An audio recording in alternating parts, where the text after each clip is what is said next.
Ibrahima al-Xawaas nag moom dafa tënk ak muñ rek ni mooy sax ci àttee alxuraan jamono bi ngay xool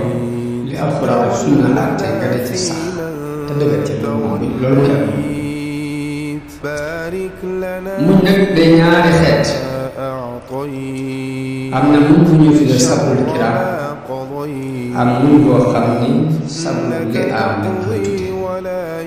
bu ñu xoolee dinañ gis ni nit mënta ñàkk muñ nit ku nekk mënta ñàkk muñ moo xam nit ki am jullit la muñ boogee mu ciy seen payu yàlla wala mu doon ab yéefar waaye foog yàlla teg ko loo xam du ko mën a ñàkk yàlla teg la kon muñ moo tax ñu seetlee ko ñaari xaaj def ko sabrul kiraam te mooy muñ di ab jullit di muñ dara ak sabrul li am yëpp muy muñ gi nga xam ne yàlla dana teg ab yéefar lu ko naqari mu di ko muñ te muñ boogee ñàkk ko sax bëgg tax ñaari xeeti muñ yooyu moom waaye muñ gi ci gën mooy muñ gi nga xam ne nit ki def koo muñ ci coobare nga xam ni loo mën a teggi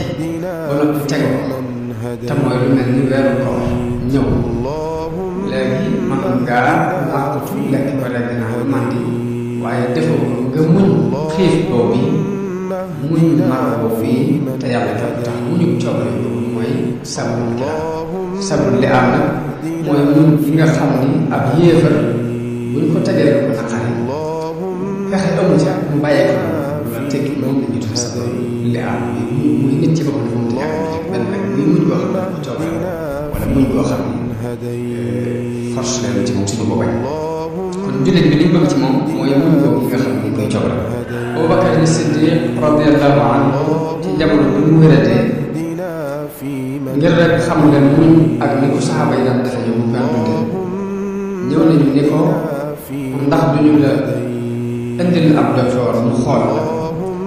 muy leen docteur bi xool na lu mën a ñu ni ko lu mu la wax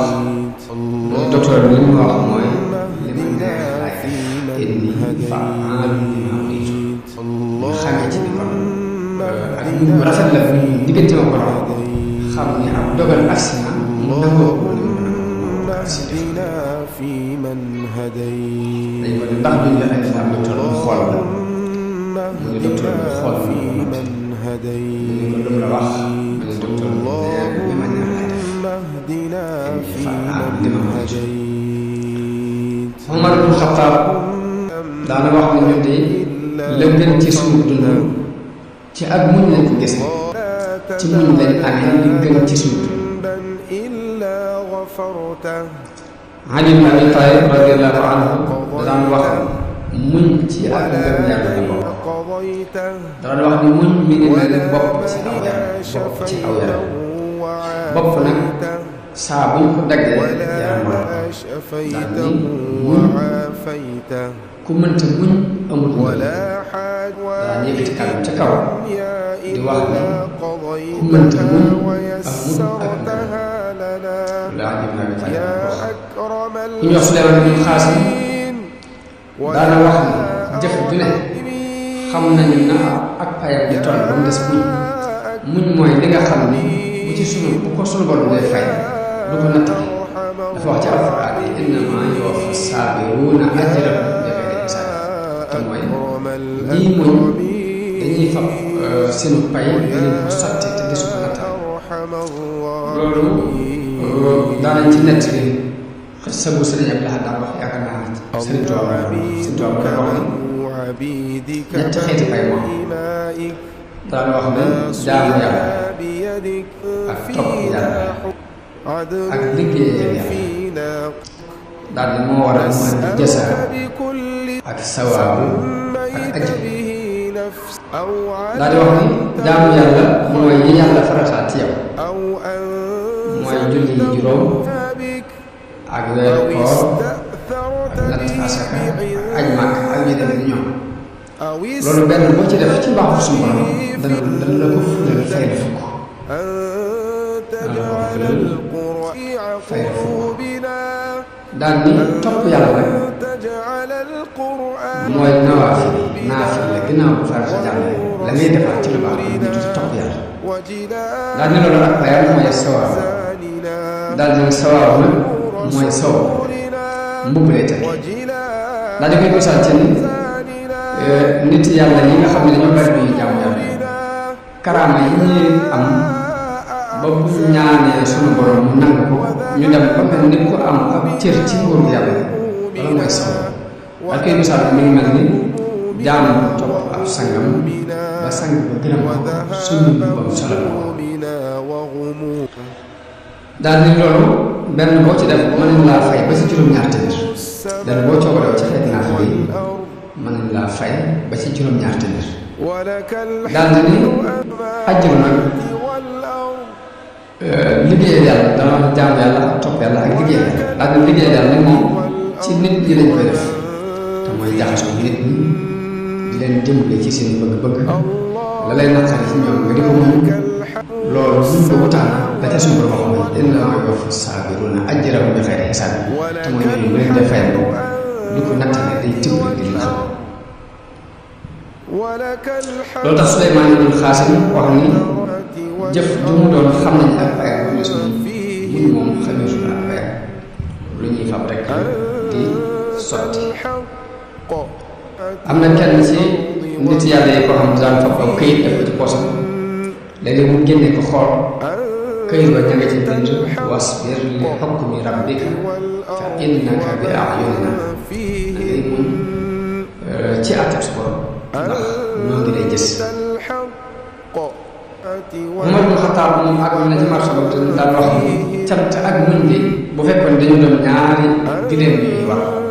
du ma faada bu ma ci téye ak may bàyyi ñu ñaar ñëpp la yabale mooy ñoom ñaar ñoo tolloo ci moom dégg la naqari mu di ko muñ ak la neex mu di ko sant ñoo tolloo ci moom benn dégg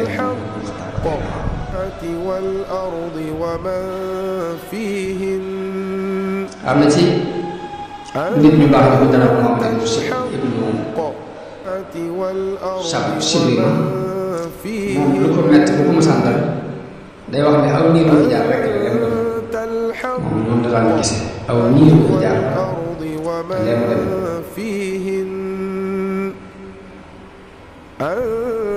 kon loolu weer xoor ci ponk yi juróomi ponk yi ñu njëkk wàcc ci bokk ndax yonente bi sallallahu alayhi wa sallam dafa wax buniyal islaam ala xamsi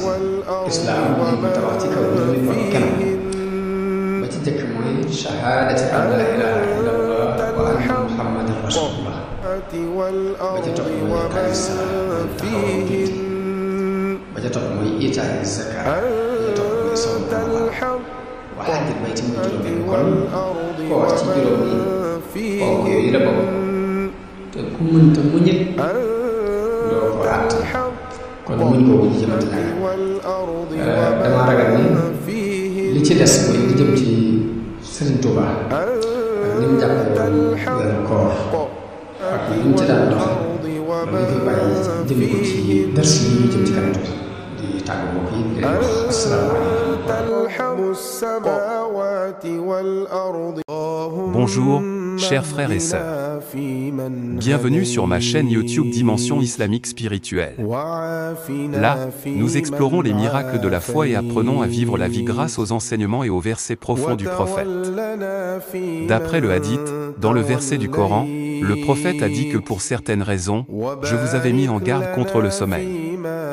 Plus tard, le Médecine Nouveauté confirme ces avertissements concernant le prophète en révélant les risques et les dommages que cela provoque de graves sur le corps.